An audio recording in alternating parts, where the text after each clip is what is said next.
Assalomu alaykum hurmatli kuzatuvchilar. Mana Shuhratda Nijiloy ofis taqlayapmiz. Hozir shuni ko'rib chiqamiz. Bu yoqda o'zi birinchi etajida 3 xonali kvartira bo'lgan. Bu kvartirani oldini ochib tashlab, Nijiloy dokument qilib, Nijiloy ofis taqlayapmiz.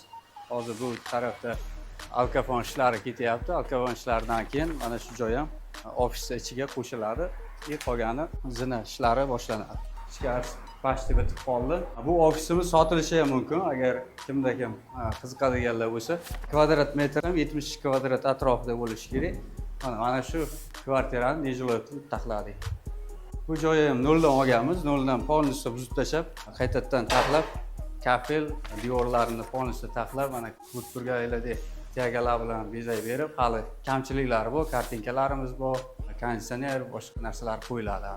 Bu tarafda tualeti. Qisqasi bu yoqda Nijiloy arendaga taqlanyapti yoki bo'lmasa sotilishi ham mumkin. Faqat hozir bizda где-то bir haftalik ishimiz qolgan. Bir haftada tayyor bo'lib qoladi. Alkafonda ham o'zi bitib qoldi. Agar kimda kim Nijiloy joy izlayotgan bo'lsa, mana shu Shuhrat yo'lning ustida mana shu joyimiz ham sotilishi mumkin. Sog' bo'linglar, charchamanglar.